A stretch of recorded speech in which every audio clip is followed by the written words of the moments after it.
Hey y'all, hey, how y'all doing? I hope everybody's feeling good and great and all that little shit. Um, and today is Sex Tip Tuesday. Bitch, Sex Tip Tuesday. Bitch. So anyway, y'all know how I do it. I just jump right into it. Let's talk about already. Although I'm not talking directly about sex, about people being in relationships, and and sex is the essence of a relationship because you're gonna get intimate with your partner, potential partner, whatever, when you meet somebody for the first time, whatever. So say you're in a relationship and your person may not be delivering the best self of themselves, right?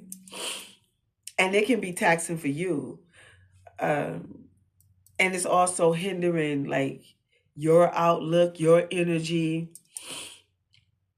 Like, so what do you do?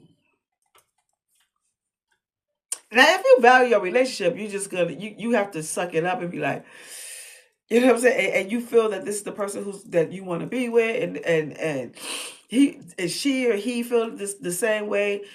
If you on the other end of it, you have to constantly like support your person, like for real, like uplift them, tell them great things, uh um try to get them to do. Like, we can't make anybody do anything, like especially if a person falls into depression. Now if a person falls into depression, like, it is some self thought process that has to happen within that person, right? And some spirituality too. It's important to think about that, because that's a big part of it. But as a partner, you have to be supportive of your person if you loving on this person like that, and they just so happen to be down bad, like like in a deep depression, like, and mind you, when somebody is like that and they live with you, bitch, that shit affects you in a whole lot of ways. Like, you know what I'm saying, you got that energy and that shit is draining, and then you trying to be uplifted, and then but that person is draining, and that shit could just take a serious weight on you, like have a serious weight on you. So I would suggest, if you value the relationship, is to continue to speak positivity into the person, uh, spirituality into the person, pray together, um, tell that person you with them, that you love them, that they can beat this. Life is fucking, it can be goddamn taxing and very motherfucking complicated. And if you make it that, you know what I'm saying? That we have the decisions to take our lives here or take our lives here. But sometimes people do need that hand, and you know what I'm saying, and hopefully, and you pull that person in. You understand what I'm saying? But being well, that's why we talk about this wellness shit, because I told you I created the big five. That's being well mentally, the way you process information, emotionally, being in control of your emotions. Don't be so quick to react to things. Most people are quick to react to something that's negative. Like, you real quick to act to, because that's easy. You know what I'm saying? But telling somebody that I love you, like I'm here for you, for some people that can be taxing for them. So being in control of your emotions, uh, your physical, you have to work out. It's important to do that because it just makes you overall just feel great. Um, your financial, although finances is not the end all of everything, but bitch, you need money in this world. You know what I'm saying? Depending on what type of lifestyle you want to live. You know what I'm saying? Some people want to live off the grid and all this sort of shit. It was this man I seen that who actually said that he didn't want to live by the standards of society, and he went off and built his shit off in the wilderness somewhere. But anyway, so yeah, financially, and last but not least, is spiritual. You have to have a spiritual component to your life. I don't understand like people who don't have that. I'm not saying like a religious thing. I'm not a religious person. I'm a spiritual person. I'm really connected with, that's just my shit. Like, but whatever works for you. You understand what I'm saying? But definitely have to have that for yourself, because you're gonna find yourself low, but you have, and sometimes you may not even be in a relationship. You might just be by your motherfucking self. You have to pull yourself up. You can do that by reading shit, watching shit on here that's like real positive and encouraging to boost you up. Because sometimes you don't have nobody. It's just you and God. Did y'all just say, oh God, no, excuse me, yo. You know what I'm saying? Excuse me. So, this damn thing. So, but yeah, but if you find your relationship, you have to put in that work, and yes, it can be fucking taxing, like I said, because that's an energy drainer. Especially somebody living in your house like that, a serious energy drainer. But you have to be that person to be like, we got this. We doing this together. I'm your partner. I love you. I want to, help you as much as I possibly can. Just constantly spilling positivity in a person. It's imperative that you do that. Cause just like they say, like life just go, it's like, that shit just goes back around. Whatever you dish out to the world is what the fuck your ass gonna get back. For real, for real. And I'm not saying to do that just for that, but I'm just saying though. So yeah, so that's that. And also, I have read this today. This article. Now, I don't know what made me read it. I don't know, but I did. I read it, and it was about this trans woman. I didn't know. Actually, I swear to God, I didn't know it was trans. Although it says it over here in the corner, or whatever, trans love or whatever it says. But I was just drawn to it for whatever reason. So I started to read it and come to find out it was a trans woman. She said that her and her girlfriends had flew to Vegas and they went to see some concert, an R&B concert, but it was it was canceled for whatever reason. So they found something else that they can do, and they found Lil Wayne. Lil Wayne was having a concert there, so they wound up going to the concert. And she caught eyes with this guy, and you know what I'm saying? They kind of maneuvered their way towards each other and shit like that. Now I believe she said that they was kissing on the first day. I believe she did say that. Because sometimes when you meet somebody and you feeling like that, like things happen like that. And so she said, they talked, and they had a good rapport with each other, and but in the back of her mind, she was like, oh, like it was just daunting, like, oh God, I got to tell this man that I'm a trans woman. Now this man was French and something else. I can't remember what else he was, which I think he was Caucasian. I'm just saying. I don't know. But she looked like she could be Hispanic, or she may be black. I don't know.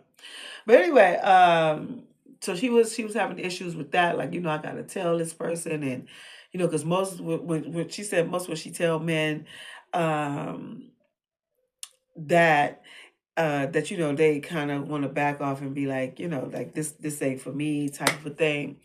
And so, but actually, they was having a conversation, and he asked her to stay in Vegas for a while, so they stayed for a little bit. And so they went somewhere and they was talking, and so, she finally got the courage, well, not the courage, 'cause I'm sure she said it before, but no, she actually came out and told him, that she was a trans woman. And so he said, I would like to learn more about that. And to her surprise, she was just like, wow, like this is, not something that she meet like too much every day, especially like in America with American men. And so she was telling him about it, and so he was with it. But his thing was that he wanted to have children. Now, Maya, they just met, and so she did say, she was like, I don't even know why we talking about children like right now, but it does kind of make sense, like, because he knows that you was a trans woman, and if he's saying that, like in his mind, that he want to have children, you can't deliver that. You know what I'm saying? So, so she was back to square one, because that he couldn't get down with her with that. And then I know that was heartbreaking for her to hear that. But you also have to think that if this man said that he wanted to have children, although it was very early in their relationship, to be thinking like that. Which I also, when she said that he said that, I was thinking like, okay, I think his fear kind of came into play. You know what I'm saying? Like super, super early. Because you just fucking met. What the fuck is you talking about? Some motherfucking children right motherfucking now. You don't even know where the fuck this shit is going. You know what I'm saying? Like, we just met. You know what I'm saying? But then it made me start to think. I said, like, say if he met a woman, a biological woman, and they about the same age, whatever, and she couldn't have children. Now, I'm just saying, that's hypothetically speaking. And he was like, and they sit down, they share the same experience as her and this guy, and then she tell him like, I don't even know how it happened, whatever. It comes out that she can't have children, and he may be like, well, I don't want to. I don't know. You know what I'm saying? That could be a situation that could possibly happen. You know what I'm saying? I guess. But but from reading it, it seemed to me, because that was very early, and she also did make mention of that he said that. I think that he was also probably fearful in a way of dealing with a trans woman in some way. I don't know. Like, who knows what his religion is, what his religion was, what his parents may think. I mean, although you shouldn't think that way, because as a grown person, you should. Although honor your parents who would not, but if your heart and your love is, but maybe they was bad early. But I'm just saying, just hypothetically speaking, like, it was just a real interesting article, and shouts out to her and whatnot. It's hard for everybody to find motherfucking love out this bitch. Let me tell y'all something today. Why I went to see my doctor, and so she was just like, you know what, you haven't had your GY, you haven't seen the GYN in a minute. And I was like, well, yeah. I said, but that's because I said I didn't really think about having going to see hers, because I haven't had sex in, I don't want to tell y'all but for real, like, in a very long, yeah, child, in a very long motherfucking time. And so so I was like, for some strange reason, because my doctor, like, being her, like, I really get open with her, you know what I'm saying? Because she's my doctor, whatever. And we have like a good rapport with each other. So I said, I think, like, me being an older woman, men don't really try to holler at me. You know what I'm saying? I said, I don't know if it's because maybe I give off some energy that I'm just, I don't know. But you know what I'm saying? But if I had a man, I'm very submissive to my man, not you motherfuckers that I don't know. So don't think I'm. So anyway, so she was like, I said, I go to the bar, I go places by myself, and I be perched up and like just not. She said, girl, don't nobody be trying to talk to people face to face like that no more. I said, what you mean? She said, people meet each other on dating apps.